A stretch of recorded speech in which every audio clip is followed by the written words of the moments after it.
Sketch Critic, reviewing for your pleasure. Hey everybody, welcome back to our part 2 discussion on Tower of God, the first season of the animation. Last time we left off at the end of the Crown Game, and I'm going to let Mr. H take it away from there, so sit back, relax, and enjoy. So continuing onwards with the show, this is about the getting to know them portion of the thing, and what I mean by that is getting to know the other regulars outside the main three characters. You get a couple hints at personality in the Crown Game, such as Serena and Loro's, the sleepy guy's personality. It's our first introduction to Ignacy, who we later find out is an integral character to the plot. We find out Anak's got this stubborn streak in her. We had a little interaction with her in Fighting Hots on floor 1 or floor 2. So we now enter this portion where Bam's waking up and we find out he's allowed to continue onward. Originally he was going to fail, but the wave controller instructor is going to be late, so he was bought an extra couple days, and that allowed him to recover. So was there anything you want to really highlight in this introductory get to know them phase of the characters? I thought it was done well.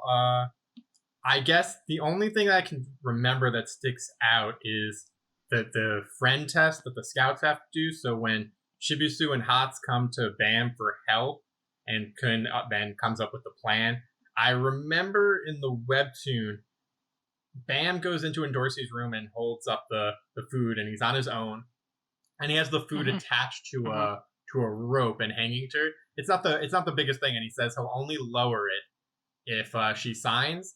And I remember he tries to reverse psychology her. Like he goes, she says she can't eat a regimented diet or something because she's trying to lose weight, and he goes, "Oh, you're so thin. I didn't think you cared," or something. And she goes, "You're right. I am thin," and all this stuff. And then she ends up eating it. It's just like Kun telling Bam what to do, and then and it's just another step in the relationship between Ignacy and Bam, which we see later. Ignacy talks to Rachel, and we can see that she's starting to become attached to Bam. And it's just another thing where she says, "I hope whatever you're looking for at the top of the tower is worth more than Bam." And you can just it's just another thing. It's just a pivotal moment in their relationship, I think. And exactly. I think there's also subtle training moments where Ignacy's kind of training Bam. I know for a fact that he trains with her before the final test. And there definitely is that not will they, won't they, but Ignacy is looking at Bam and she's having more of these feelings, and you know that she knows that Bam's into not into Rachel, but obsessed with Rachel. She's who he wants to be with at all times. And there's definitely vibes of jealousy. And even though she's the jihad princess and she can't be with anyone, it's kind of there's this kid, he's innocent, he knows nothing. Because he tells her about his past, which I don't think happens in the anime, where he's saying she says, "Why are you so upset with Rachel?" And he's like, "I lived in a dark, deep place," and she's like, "Okay," and he's like, "I've never seen anyone until there's this small light at the top of my cave, and I made a hill to it, and I still couldn't break through, and I thought that being alone was worse than anything in the world. And then Rachel breaks through, and then I realized that human beings are amazing, just from her coming." Yes. And I think she gets a small part of that, but I don't know if they have this deep connection. They don't have a super deep connection, but there's this moment where she realizes this is a special person and she's interested in him. And this is where I'm gonna go into the thing with Anak that I mentioned a little bit before. Ignacy's story somewhat parallels Anak's mother's, where she knows she's not supposed to be in love with anyone, and there's these shoes and the shoe analogy where all the princesses are shoes in a display case, and sometimes they walk out on their own. So in a sense, she's considering does she want to be a princess still? She sees Bam, she's thinking about all these things, she's talking about she sees Anak because she knows the story in the webtoon, but she's never met Anak's mother, which is something that she says happens in the anime. So that was a very big change. I don't really know why they changed that. She has never met Anak's mother in the webtoon. I want to talk about so when you were talking about what connects Ignacy and Anak, it's actually again a moment with Ignacy and Bam. So by making the story like they're switching it over to Dorsey is somehow connected to Anak, and she knows their mother, and she feels like she's responsible in a way for Anak because like her mother took care of her when she was starting out. But this is shown so like at the end of the first test when Ren is telling Dorsey to kill Anak, and she gets down and she's thinking about her mother and thinking about them, and she goes, let's get food together. I rechecked, and in the webtoon, she's thinking about Bam when that happens, how Bam is saying that like we should be good to each other and all that stuff. So it's Bam's influence on her that is changing her, not Anak's mother, which I think I'm okay with them changing, but I think maybe down the line there may be consequences for that. There has to be consequences because, again, Dorsey later on has two motivations.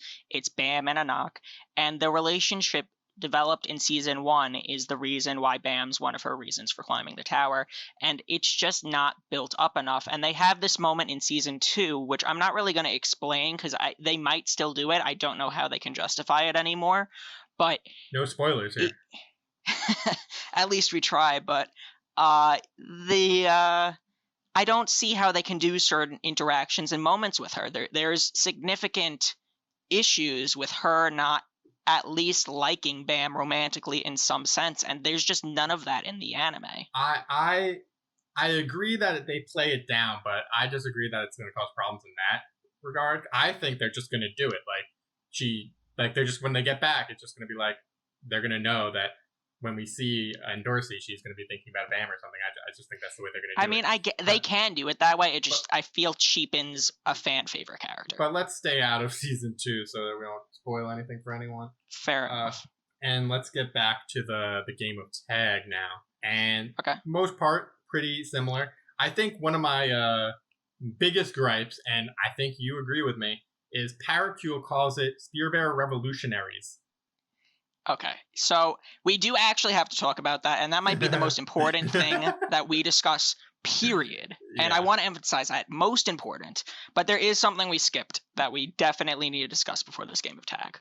What? And it's a huge change. So we get to see everyone doing their individual class tests. So we get to see a little bit with the spear bearers, a little bit with the wave controllers, and everyone in the webtoon. Is this more important than Paracule? For the story, not. I mean, yes and no. Okay, go on. But the main thing I need to bring up here is there's a moment where we're sitting in the room with Ren. I forgot what his alias was at the time. Yuga. We're sitting in the room with Yuga. He's the wave controller test moderator. I can't. Just Sheepy Man. Yes, the sheep man. I'm not gonna call him Sheep. He's the sheep man. Sheepy. But Sheepy. Okay. So the Sheepy Man. Sheepy McSheepsher. He explains how. Okay. Too much. He explains a little bit. It explains how Shinsu works, and it's not really brought up in the anime. And when I say not really, it's not at all. But there's the concept of something called Bang, and it's just the units of how people use Shinsu. So the more proficient you become as a wave controller, the more Shinsu you can use at once, and thus the more Bang you can use. Yeah, I'd compare it to like an arrow. So like if you have 5 bangs, you have 5 arrows in your quiver, and you can shoot all 5 arrows at once or in different directions. And they're almost always shown as orbs or spheres of Shinsu. Yeah, and they get manipulated by your like brand of Shinsu. But when they start out, like all the basic thing is, and they show that in the animes, it's just like a little circle. Right. So for example, Ho can barely make 1 bang. He is not good at manipulating Shinsu. A great wave controller can make... I don't even feel comfortable giving an amount because I really don't know. But the more you become proficient with Shinsu, the more bang you can produce, thus the more powerful you are. And there's this moment where they explain like a wave controller who can control 3 bang is so much stronger than one that can control 2. And Bang is a concept that comes up later and plays into fights. And even in the tag game, the thing that limits Quant is how much Bang he can use. He's limited to 1 use of Shinsu, pretty much. And it's not really explained as deeply in the webtoon. The reason why Kun was so confident that Quant wouldn't jump off the bridge when he was with Anak and him was that he didn't have any Bang left, he couldn't use any more Shinsu, so he couldn't reinforce his body to make that fall not hurt him. So removing the concept of Bang is significant in itself. But Paracule. I agree. Yeah. Okay. Back to... So you might be thinking, what? Paracule? That green guy? He's the worst. Well, he's actually amazing and arguably the hero of the story. And one of the things that they did him dirty was calling it Spearbearer Revolutionaries. It is Spearbearer Revolution. He may be a revolutionary, but he's never called that, and he is just the leader of this overarching Spearbearer Revolution, where really what it is him winning.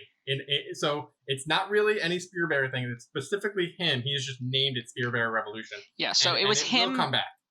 It was him and one other regular, and the regular he was with kind of actually was fused into two characters fused into one, but that's not really important because they're really later because that character that he teams up with is the one that gives Kun the information about O in the webtoon. Yes, so it is actually important, and we will touch upon that, I guess, but basically their whole plan was the Spearbearer Revolution. The Spearbearers on his team are going to take over, screw the orders that we were given by Endorsi, and we're going to make us pass through brute force. And it's this funny meme moment, and it's really, really, really important. That it's jokes not aside, it's revolutionary. Revolution.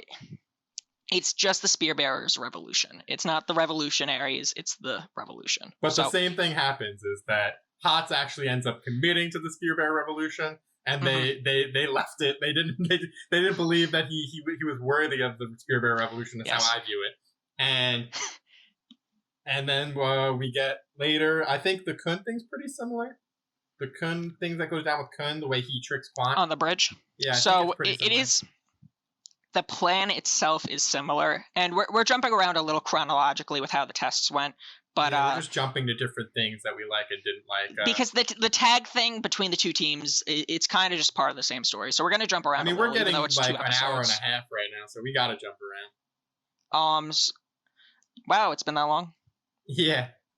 Okay, so we do have to move along a little bit, but basically the way this plan works is he uses something called floating stone, which is what they say makes the lighthouses for the light bearers float.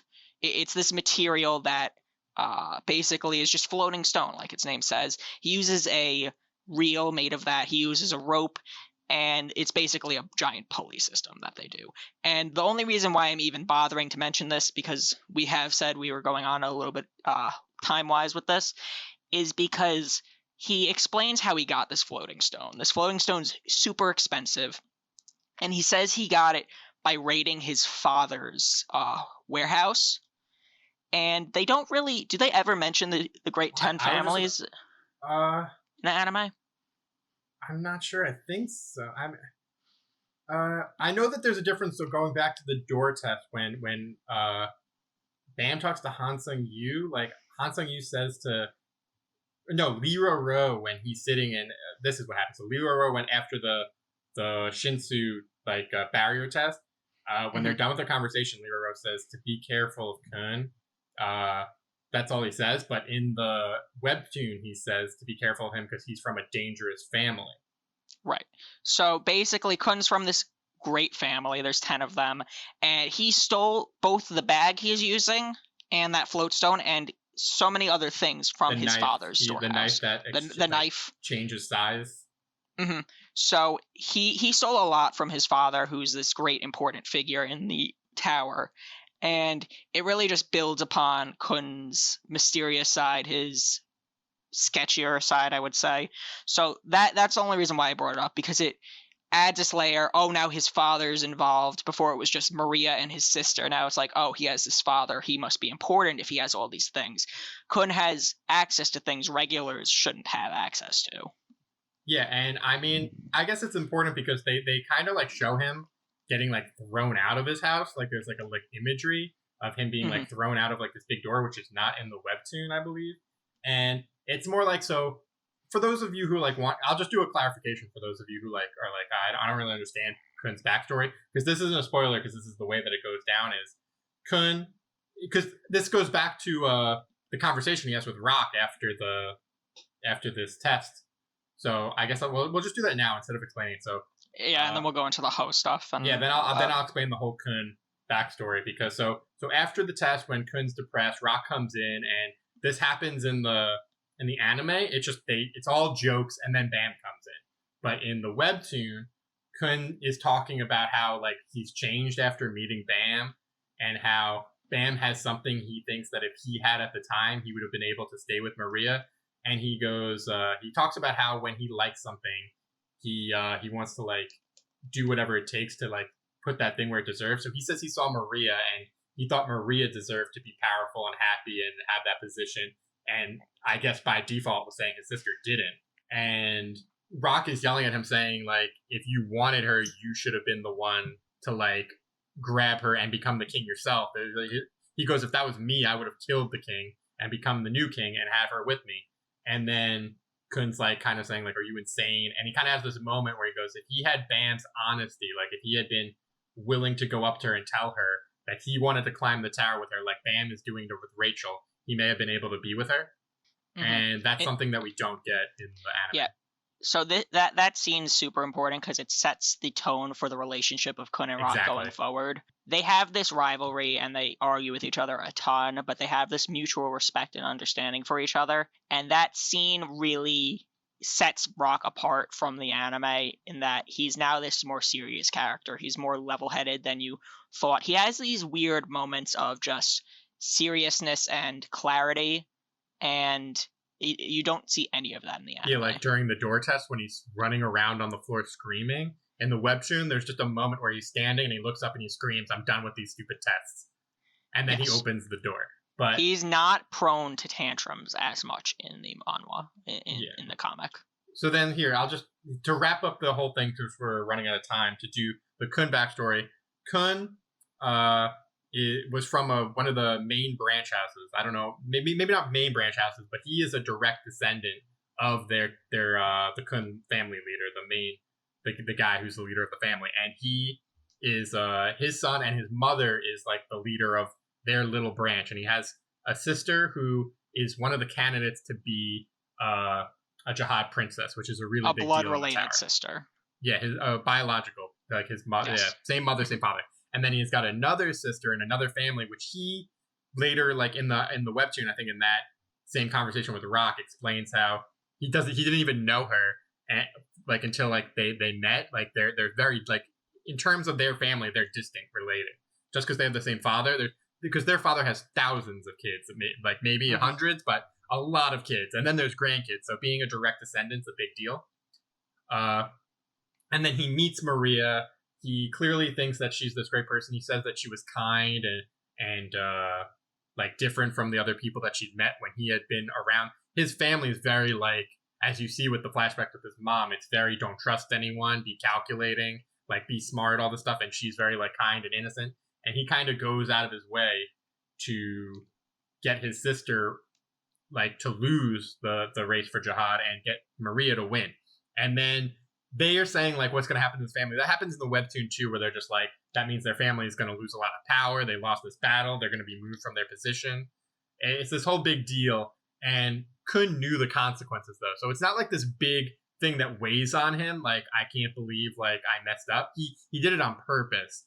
And then there's kind of hints in the first season that he's like, and this isn't a spoiler because I don't know, like this is all just from the first season that we get. And he raids his father's stash and then is chosen to do the tower. And that's where he meets Bam. So it's pretty fresh in his mind. And I think just removing like his perspective of like, I thought Maria was worthy and that's the only reason I did it.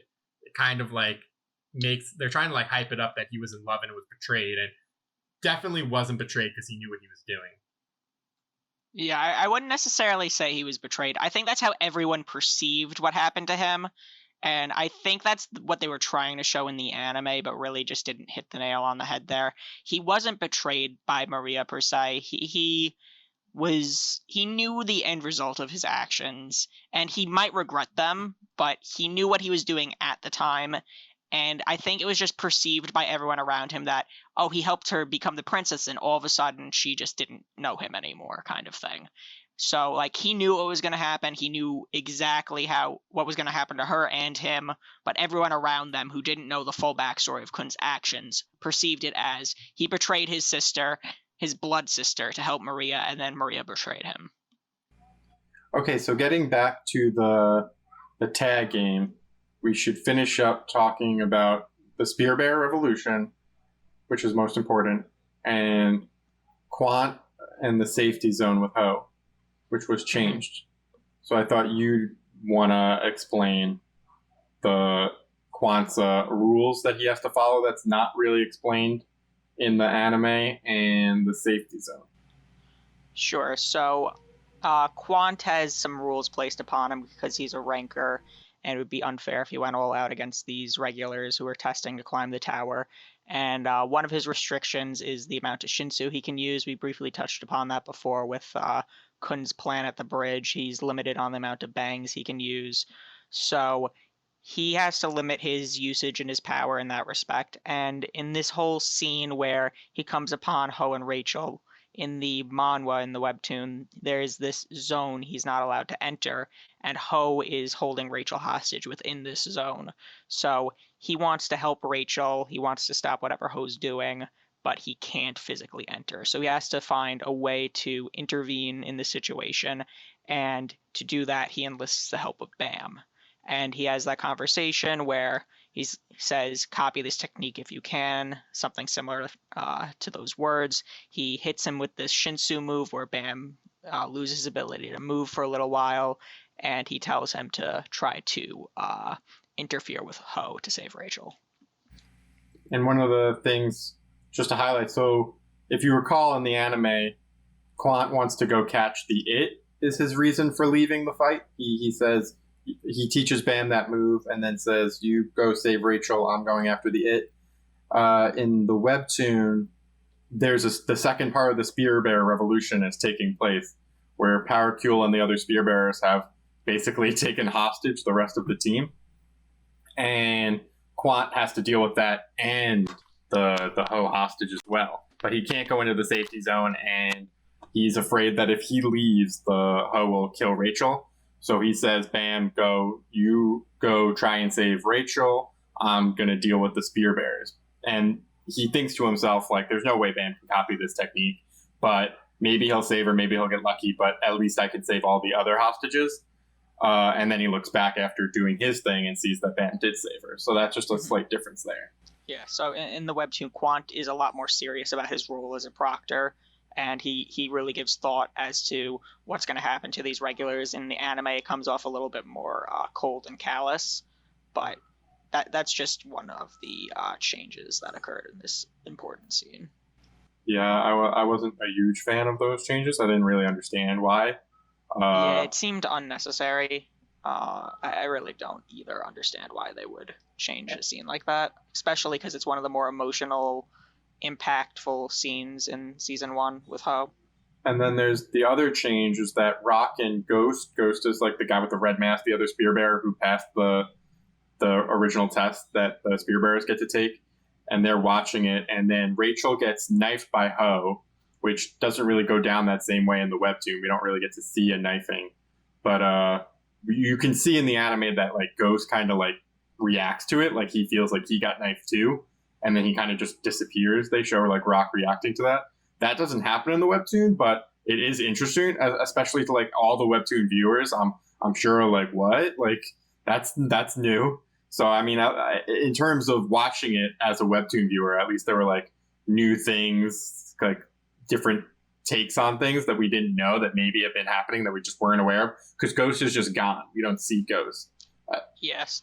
So in the manhwa, that scene doesn't really happen where Rachel gets stabbed like that. She does suffer an injury from Ho, but she doesn't get explicitly stabbed. And then the whole thing with Ghost disappearing after she gets stabbed doesn't happen either. He kind of disappears off screen and we don't see him again. So it was an interesting change for sure. I was definitely startled by it when it happened. I didn't necessarily hate it, but it was definitely jarring and a bit confusing at first. And then for the last change would be when Endorsey arrives, like the final showdown of the Team B test is that Bam and Endorsey team up to beat Quant, and she tricks him. Same thing goes down in the webtoon. She tricks him by hiding the whatever the it thing, and then Endorsey has like her a red pair of underwear that he takes. The only little difference is like she walks up to him and puts her head on his shoulder like as like a taunting thing. But in the webtoon, it's kind of like they just both go, and he thinks like we both got each other's tags, but I was faster. And then he realizes that he never got her tag; he got her underwear, and then they win. So she just like shows it off from a distance. I didn't understand like why she had to walk up and put her head on his shoulder. It was kind of weird. In the anime, she definitely does a more deceitful thing, more cunning, where she pretends to be defeated and kind of just walks up and places her head on his shoulder and then steals the tag that way. But the way she does it in the webtoon, it just really shows how powerful she is. She was able to steal his tag while she was stealing what he thought was her tag, and it's another change. It's just like why it would have taken the same amount of time to show how it really happened. I don't get. It must have been like a comedic effect where he's like, "Oh, I'm such a ladies' man." I think he says something to that effect. Yeah, like did I steal your heart? But like, I don't get why you should change canon for comedy like that. I mean, I also just want to say like you could say like we're being nitpicky like with all these changes and stuff, and to that extent it's true. Like when you read something, book or comic, anime, manga, anything, like you're gonna like if you really like it, you're gonna get attached to those things. So of course you're gonna be nitpicky. But I just want to highlight like Naruto and One Piece don't do that. They like add things, like there'll be extra things in the animation process, but they never like change these details. I always find it strange when people like think you're getting nitpicky when the other mangas don't change a single thing. Yeah, it's just I don't really know why they would take this route, because there are scenes they add that are new and it doesn't detract from the story, but they don't change existing scenes. And then there's scenes that they add that they just change things that happen, and I really want to know why they took that approach. It felt forced. I really just don't understand. Yeah, I demand restitution. I guess we should like then, in all fairness, then go straight to a scene that was added that we liked. The funeral. Because in the webtoon, the funeral's like one little page. Yeah, Ho's funeral does not take up any time in the webtoon. And Rachel's not there in the webtoon. But in the anime, she's walking around escorted by Bam. Yeah, and then they have this whole conversation in this grassy meadow-looking area of the floor. And this was like a very emotional scene. It really set the tone for who Rachel is as a character and makes that final moment in that second to last episode even more impactful. And that whole conversation they have is not canon, but it was added, and it really added to Rachel's betrayal and Rachel's mystique and the mystery behind her motivations a little bit. Yeah, when I saw that, I was like thinking that people who didn't read the webtoon were going to be they were going to like Rachel more. They were going to think that she was a better person, while like webtoon viewers, when you're saying it, she's so mysterious, you don't really know anything about her. Mm-hmm. You kind of only think she's a good person because Bam likes her. But then like the anime gives you a little more time with Rachel, seeing her, that you still think she's mysterious, especially when she's like walking around hooded, not revealing who she is. Mm-hmm. And you kind of like think there's ulterior motives, but then you see this and she's like, they're all new, brand new. Their relationship feels like it's restored. And then the betrayal comes. And I was afraid that people would like, because they saw that, they might think that she's nice, that they wouldn't. But everyone that I know, they're on the Rachel hate train. So I mean, a lot of anime Rachel is definitely a lot more likable than webtoons Rachel. She just is. But I think everyone just hates her the same anyway. I would hope so. Write in the chat if you hate Rachel, comment. And then I just want to talk about one more scene that they extended, and that's or I guess it was added. It was changed a little bit. It was Serena's goodbye, where we find out she did not pass. This is the old hag that Shibisu fights with. He calls her a hag sometimes. She gives him she gives Shibisu her knife, and they have this nice touching goodbye moment. It's a lot shorter in the webtoon, but I just really enjoyed that they added that, and they had a small little talk and like a really good sense of like goodbye with each other. Yeah, and then things kind of progress. You get to see like the team camaraderie because they're seeing who passed and you get to and who failed, and then you get that moment where what is it? Kun is the one who says that he wants his friend to pass, and then Bam says that he's an irregular, so he can do the special test. It's Kun who like raises the awareness. Yes. So everything kind of goes down the same. Mm-hmm. So just before that, there is actually a change in those scenes, and it has to do with which regulars pass the final exam. Oh yeah. Or pass that tag game. And I just want to bring it up because that's something that probably irritates me the most, as I don't see why you would change who passes the test. Like, you don't... It could impact the story going forward. It probably won't, but just to bring it up, there's a character who holds that sword that Dorsey steals named Hong Chunwa. He kind of looks like a knight. He was supposed to pass, and he failed. And then in his place, the boy with black hair and like a white t-shirt and like red horns named Dede Concho, he passes in the anime for some reason. And I'm not entirely sure why they substituted those two characters or what purpose that served, but it was something that irked me a fair amount, as just someone who prefers them sticking to the canon source material. Yeah, a lot of weird small changes. Like the next thing is Bam has to go ask the administrator for help. And in the anime, Rachel's like sitting there talking to Han Sung-yu, which never happens. Mm-hmm. And in the webtoon, he just kind of goes in and does it and then comes out. I think Rachel's like in her room. I don't think she knows about it at this point. I don't think she knows about it at this point either. She might. I mean, the conversation they added with her and Han Sung-yu wasn't long. It was definitely interesting, kind of like, you're very lucky, this is your last chance kind of thing. Again, not necessary, but that was inoffensive compared to other changes to me. Yeah, we've already gotten past most of my big grievances. There's one more, and we're about to get to it. It's in the final test, so I say we move on to the final test now. All right, sounds good to me. I think most of the test goes down very similar. You get the cool thing of Rock being in place. They're all coordinating much better than you've ever seen them before. Now, when Kun's on your side, the plan goes much smoother, as everyone sees. And we get the other thing with Anak and Dorsey is like the first big confrontation as they run into Mr. Ren, and they have their showdown. But during this, Kun's in the lighthouse, and if anyone can recall, the blue-haired other person from the Kun family that's within Dorsey and Evan invades Kun's lighthouse, and we get like this whole scene later where he kind of like tries to entice Kun to like meet Maria, the princess from his backstory again.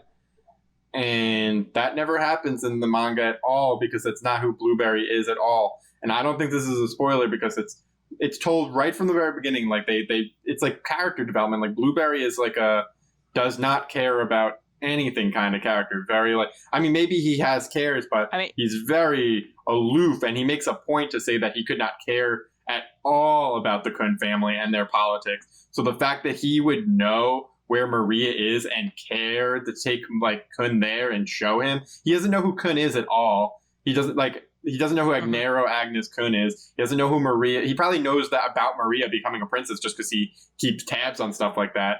But he wouldn't care to help him. He wouldn't be able to, even if he could, because he can't bring a regular to different floors. A regular has to pass the test to go up a floor, and an irregular can't interfere in that. Mm-hmm. So a ranker. Sorry, not an irregular. Blueberry, despite being a ranker, has to follow the laws of the tower.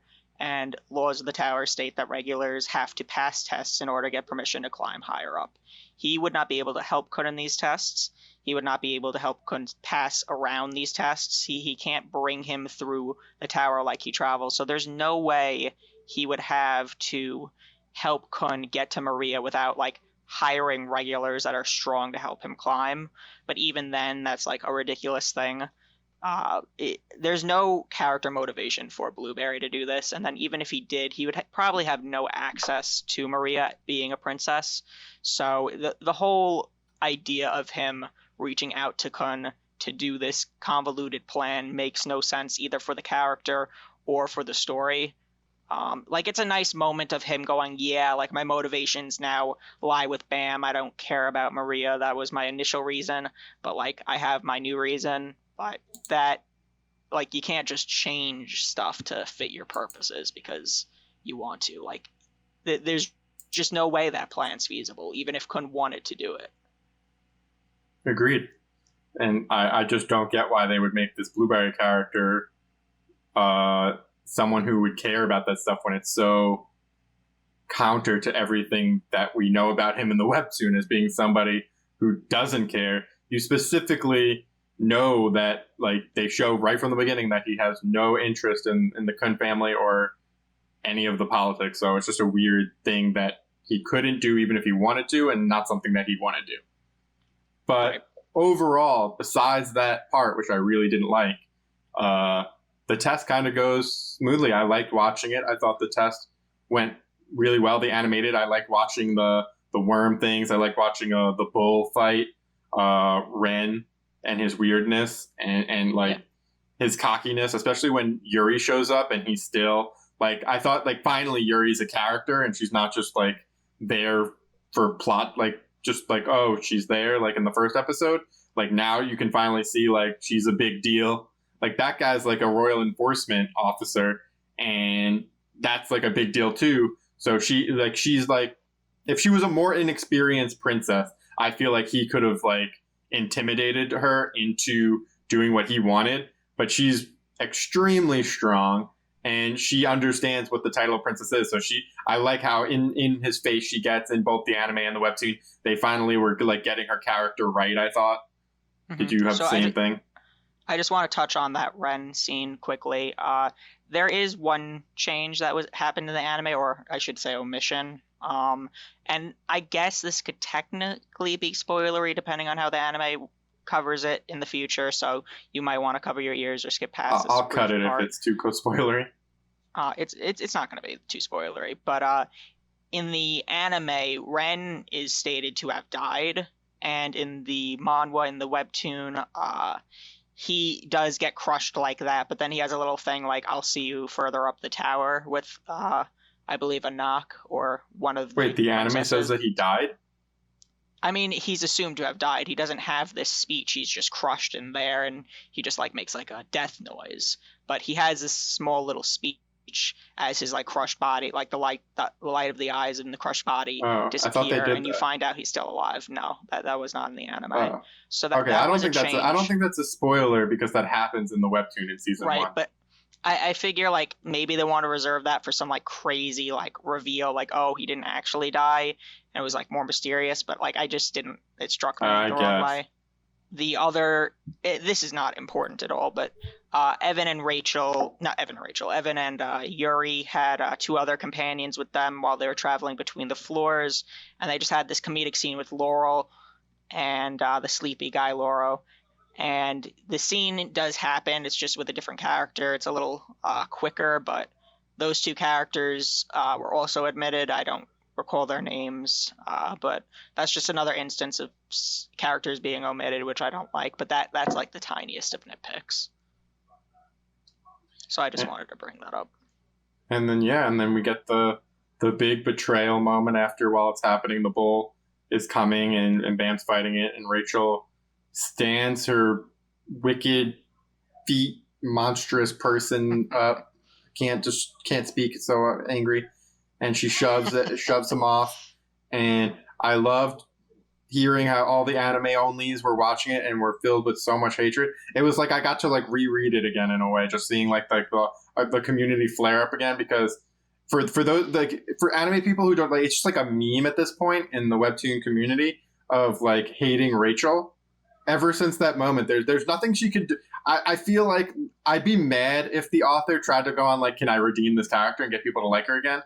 But I don't think he wants to do that. But I don't know. I don't think it's possible just with like the hate. Like there'll be like a chapter without Rachel, and you'll still find like a comic going like, I hate Rachel. It could be a chapter nothing to do with Rachel. It's like friendly reminder that Rachel is the worst character ever. It's like, okay. She is terrible. I was definitely nervous about that scene. They did change like him going inside the fish monster, the bowl, and like blowing it up from the inside. That was a little different, but like the push itself happened exactly how I wanted it to happen, and him fading into the darkness into the credits I thought was really nice. Oh yeah, I almost forgot about that. Yeah, I thought that was really nice. Like I felt like unlike the webtoon where it's kind of like a fade to black moment, like where the webtoon kind of just like ends. I'm pretty sure like at least that plot ends.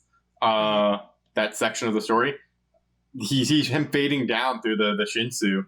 I thought was awesome, and it was playing the music. It was playing the end scene, so it was like different. Like you knew something was up. It was the finale. So yeah, it felt like the final episode for a second, and I was kind of curious what was going to happen, but it wasn't. But it was just like so well done. It was definitely the climax of everything, and in a way, like it helps set up, like especially since I believe at the end of the episode, like at the end of the credits, is it either at the very end of this episode or at the very beginning of the next episode where you realize that he's alive when Haruen goes to speak with him? I believe it's in the next episode, but I cannot be positive about that. I just like for all of you people who haven't read it yet or just will not read it anyway, you can I feel like you kind of get like the feeling that this is how I view it, like a prologue. Like you read this, you're reading, you're watching the story, and you think you know what's going to happen. You think this is just a story. Bam's going to end up climbing the tower. Like maybe Rachel does this, maybe Rachel does that. He's climbing the tower with his friends, and then this big thing happens, and Bam's at the bottom of a pit all alone, and his friends think he's dead, and you're like, okay, that ain't the story that's about to happen. So I just now that everyone's like into it, like. Definitely super strong episode. Everyone like that stuck with it to the end, even if you didn't like the earlier episodes or were confused. Like I think if you made it this far, like the anime definitely overall very solid, especially at this point. I would have to agree with that. And I guess that leaves us with the final episode, right? Yeah, the final episode, but mainly, yeah, it's just like the recapping of everything that happens. Kun wants to go with everyone. He wants to bring Rachel up. That's what he says to everyone. Rock's there. I think there was one part that was a bit odd, and it was some of the characters' reactions to finding out Bam was dead. Anak in particular was a little odd, where she was crying. She was never that really close to Bam. I still like that though. It's fine. It doesn't take away anything. It was just a bit odd to see her cry over. I think she was close to Bam in the webtoon. I think the anime just has her show it more when, like in the webtoon, she doesn't show her emotions like that. I suppose. All right, but we should for the last episode, we definitely have to focus on the Rachel point of view reveal, which is why things that we criticized about episode 1 come back into play, because you learn that Rachel was watching the entire scene of events on the first floor in secret, and you kind of learn like Heedon's a part of this sneaky plan, clearly in line with Han Sung-yu in some way, because like Han Sung-yu's aware about all this stuff, and you have to think, why would like a test administrator want this stuff? Like who knows what he's planning? It's just this whole like conspiracy thing going on about Bam. Definitely like interesting from anyone's point of view. And then you also have to think about like Heedon is strong enough to hide Rachel from Evan and Yuri without them realizing that she's there. And you get this like big strong thing of Rachel again, as I mentioned earlier, it's like kind of comes back. I just thought about it was Rachel is kind of saying like things are unfair. She's doing all these unfair, like the world is unfair. Like you're giving me this unfair test. And then Bam comes in. He's just as weak as she is. And then he goes and takes the test. And then, of course, like you can argue from Rachel's point of view is that, well, yeah, he got this amazing weapon and all this stuff. And you can kind of think like Heedon says, like, don't you think it's kind of just taking the test was the impressive thing rather than passing it? He didn't flinch and he wasn't afraid. And it's kind of like you can see that it's like a luck favors the bold kind of thing where he was able to get the help from other people because he tried, kind of thing. Like if you're just always waiting for things to be perfect and you won't take a risk and then you complain that others are being successful, it's because like he would have done the test regardless. And who knows, like he didn't, now that he didn't have this whole plan with Han Sung-yu to trap Bam at the bottom of the well at the end, and he used Rachel for that purpose. But you know that like Bam wouldn't have failed. It was like maybe part of his plan was with like the Black March. We have no idea, but it's just the point is that Bam took the test, and you get that another thing with like this contrast between people's personalities of complaining about how bad the world is and those people who like there's no point to waste time on complaining how bad the world is. Like there's the doers and the not doers. That was my takeaway. And the doers, the not doers, like the Rachels who are like, woe is me, and Bam who's like, how can I make the best of this situation? That is very important. You also get the dramatic reveal that it wasn't Rachel who was selected for the tower. Bam was she was pulled into the tower because Bam was beginning to open the door. So she wasn't even selected as a regular. She's this weird kind of a regular who happened to get pulled in with Bam. So that's also something that's important. And Hidan basically is like, it wasn't you weren't the one. And she's like, well, that's not fair. This is my dream. How could Bam be so chosen, or how could Bam enter the tower and not me? So that's another just woe is me, like this isn't fair moment from Rachel within that scene that is just full of those moments. Yeah, and I think that's also important to the fact that it's driven like home throughout the first season about everyone going, I hope whatever's up there is more important than Bam. Like Bam saying like, can't we just go back to the cave? Like he doesn't care about anything. He just wants to be with her. So it's like this kid who doesn't care about all these amazing things that Rachel wants to experience and go to the top of the world. And maybe she has good reasons for it. We don't know. But it's just like another character difference of he's getting all this help because he's pure, because he's someone who doesn't care about the tower. And when anyone looks at her, they're just like, this person only cares about herself. And she complains about other people only caring about herself, just like all the other ones, just like whatever the old hag's name is. Same with Ho. Serena. Yeah, Serena, Ho. They all these characters do the same thing where they complain about other people getting all these benefits. And like, oh, Bam is so strong. And it's like, Bam doesn't care about the tower. He doesn't want these things. He was happy to just be in the cave with Rachel. Like the cave was his hell, and then when Rachel arrived, it became like his heaven. And it's just this thing of just like being grateful and stuff. And I think it's really important to show that. And just to touch on Serena, she eventually has that moment of like, oh, I have to do things for myself. It's only after she fails, though, after she's done. Yeah, she does have redemption. I'm just like, So, I never really liked the speech she gave, which is the same in the anime and the webtoon of just like. I like it. It's I just think she's sitting next to Ho's dead body going like, isn't life unfair? Like when you try to stop someone else, people stop you. And when people are like, you're trying to do it on your own, people like you still get stopped. It is a bit of a pity party kind of thing, but it's a bit just an interesting like perspective of people who aren't talented in that universe, who see all these people who are like princesses and irregulars and stuff like that. Yeah, but I think it's just because like just like in our world, they view the strength as the only means to climb the tower. But I'm pretty sure like you can see that there are other characters that make themselves useful who can climb in like a good team. If you find some, like I think Shibusu is like a good example of that. They show that Hats and Anak are way stronger than him, but he's the one who solves the door test. Yeah, he's instantly. He's the only one who solves that test using all the clues and not being afraid. He does it better than Kun. He does. So yeah, it's not all about raw power. It's not about raw talent. At the end of the day, some luck, some intelligence, some previous experiences just play into things. So the self-pity part is not really that great, and characters with those feelings often do not come out on top. Yeah, and I just want to, this isn't a spoiler because this character's name is mentioned because of the Black March. They talk about the person who created them. What's his name again?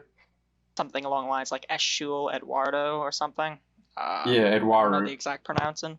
But he, like they reveal his name, and they say that he was one of the people who climbed the tower with the 10 great families. And I think like you could maybe think like I have no idea about him at all, but all I know is that he created the weapon. So like you could be like a smith, you could be something else. You don't have to be the strongest person on the team always. So these people who are like in it for themselves. I mean, like, yeah, it is like the ultimate meritocracy. Like the tower is like this ultimate thing of like you're in it for yourself, but people form teams all the time. Like sometimes your team betrays you. Like but that's just it's not an easy thing. Is what I'm saying. Like to betray your whole team. When they break the regulars into positions, they say combat in the tower is done in teams, and it is really a team effort.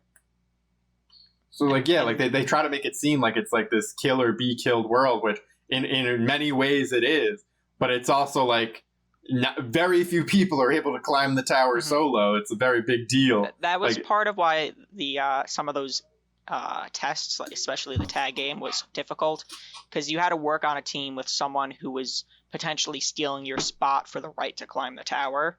So that test was a bit more extreme than other tests in the tower, just because if you fail at that point, you can't climb anymore.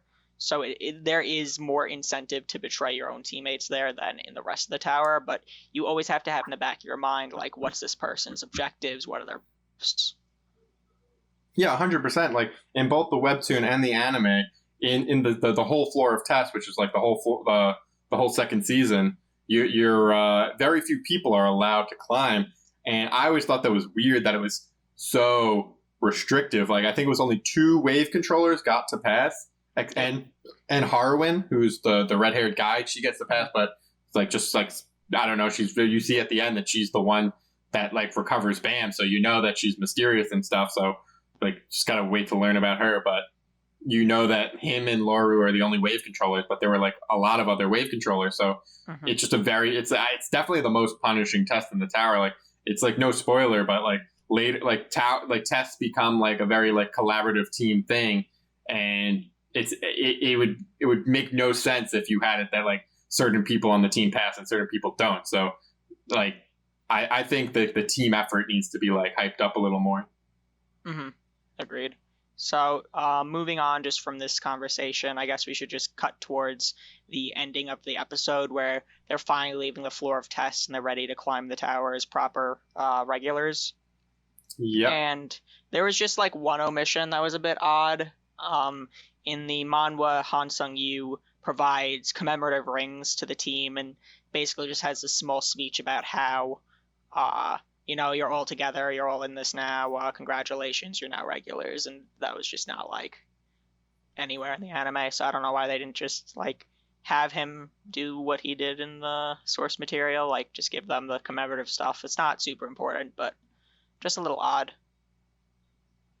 Odd indeed. And then they go to climb the tower, and we learn about Bam, his final cutscene of seeing him aged. So it's not a spoiler to say that there is a time skip. And I hope everyone who's anime only looks forward to seeing what happens when everyone's a little bit older, a little bit higher in the tower. We all know that there's going to be some conflict brewing.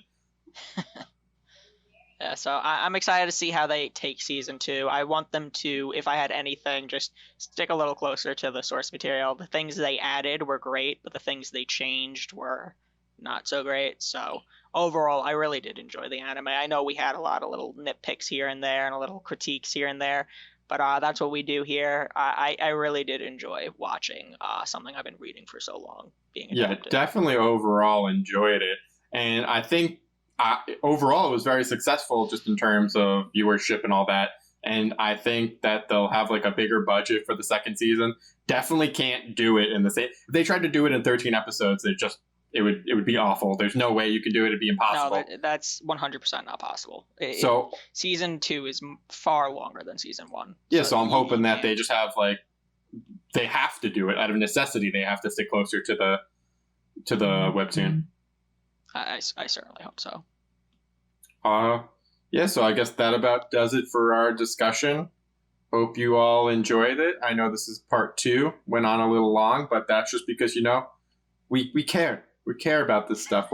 We're intelligent individuals, as you can clearly see, maybe me a little bit more, but that's fine. Well, As that's I said, you debatable. need to be a We team. could have a You little need to be a conversation team. about that. We can have a Well, conversation. that wasn't very team-like of you, but It wasn't. It was a put down.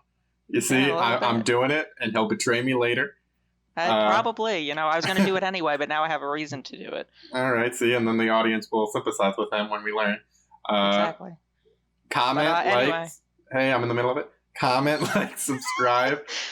We don't have any sponsors, and again, like, I guess we don't want, but if we did actually want someone, I'm saying like something Surfshark obscure, VPN. Sharpie, highlighters.